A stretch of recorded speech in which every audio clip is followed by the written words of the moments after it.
So where are we now then, Dan? We are just outside Taunton, actually. So my hometown, I grew up here, moved away for uni and college and things, but yeah, moved back to Taunton, so this is where we operate out of. And yeah, so we're a lovely little property just outside Taunton with our most recent project. So we finished this about 2 weeks ago now. Nice. So yeah, I won't tell you too much about it because we'll have a short walk up the drive, and yeah, really, that's one of the worst ones. And you can tell he's a pond man because he's just wood. It's like moss, wood. It's like green gold, brown gold. Oh, brown gold. There's a nice gnarly bit there as well. Yeah, so we're up this long driveway to a lovely couple that actually met me at the Taunton Flower Show back in 2018. So we had a nice discussion then. They went away and decided what they wanted to do. The water feature. And yeah, well, it's almost 2 years now. 2 years later, 3 years later, whenever it was, we've come in here and transformed a part of their garden.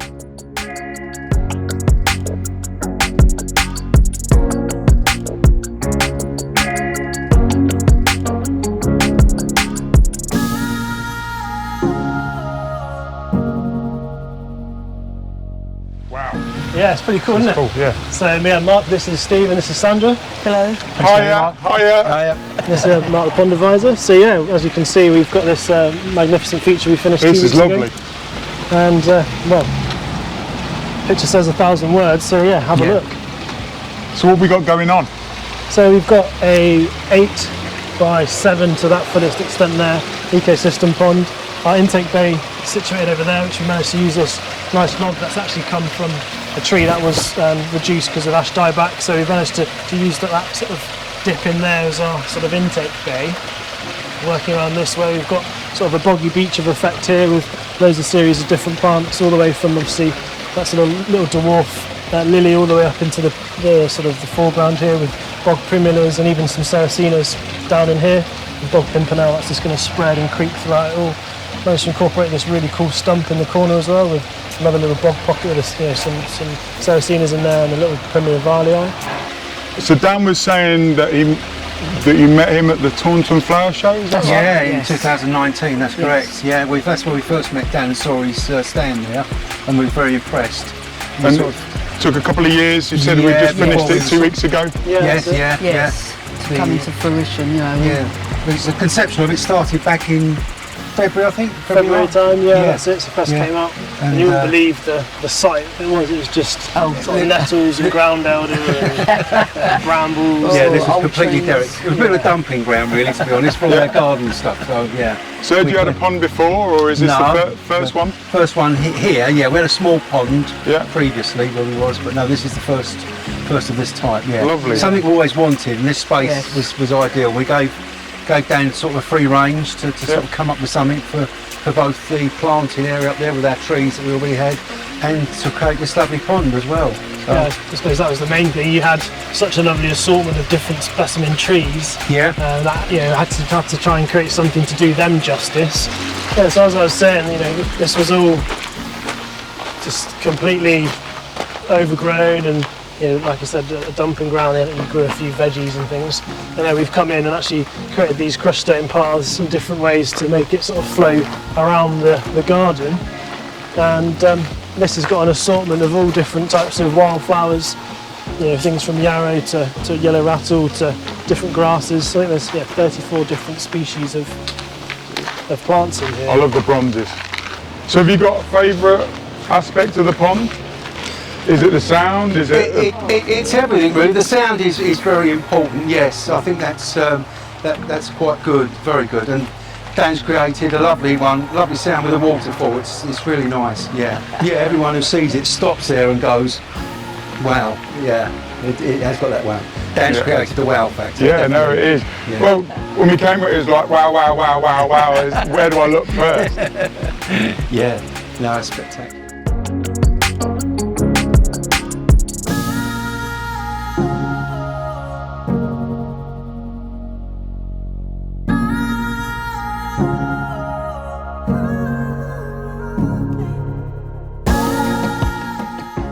So what have you done so what have we got? We've got a biofalls, is that a biofalls? No, that's just a spillway. Yeah, we've got a wetland here. Yeah. of that dry sort of effect where it sort of goes through between and the damper area. So yeah, as I said, we've got our snorkel and centipede here, pushing up water through our layers of rocks and gravel.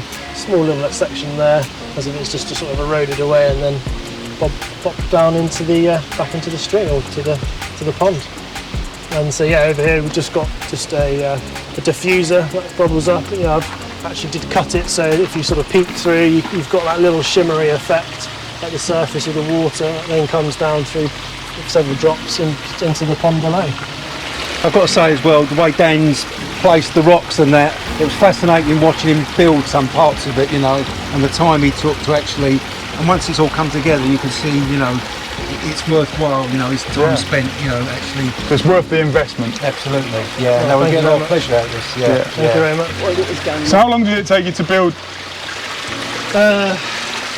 From, I suppose, when we started the pond, it was 6 weeks, I think. Yeah, that's 6, isn't it?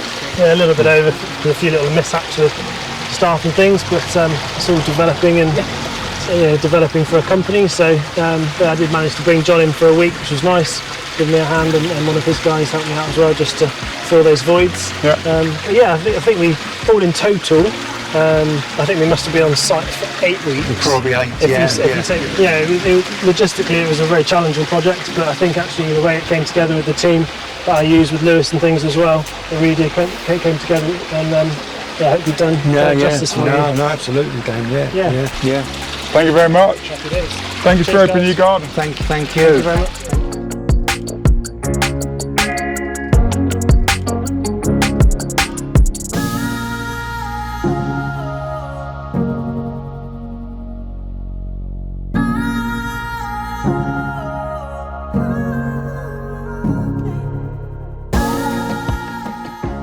Going on? Yeah, so this is actually our intake bay. So we've got a pump vault situated down here and a series of aqua blocks all the way along. But what we did interestingly for this project is rather than build our bank berm between the aqua blocks and the pond, is actually we just excavated the whole thing out and I then actually seamed a piece of liner in between the aqua blocks and the pond itself. Yep. And what that's done is it's just gained us probably about nearly half a metre's worth of pond.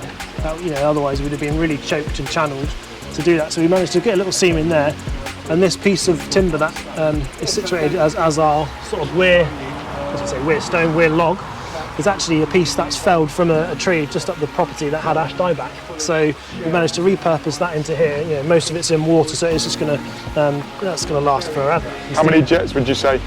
I think we've got 1, 2, 3, 4, 5 jets in this one, just pushing all the water to this way, and then the rest of the water's going to the constructed wetland potable. It's lovely to see how clean and clear they do keep the systems, and we can incrementally clean them suitable to the client's needs or the pond's needs, and how they want it to look.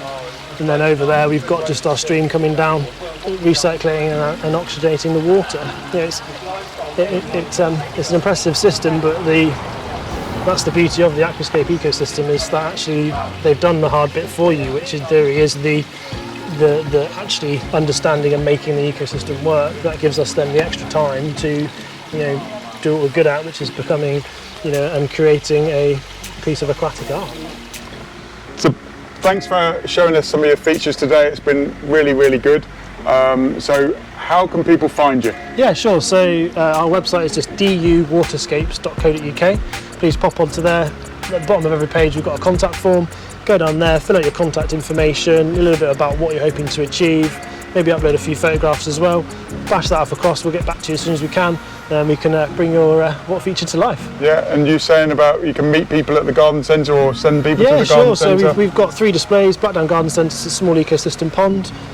We've got Kelways, which is our pondless waterfall, and we've got Coombe Garden Centre in Honiton, which is our sort of fountainscape display.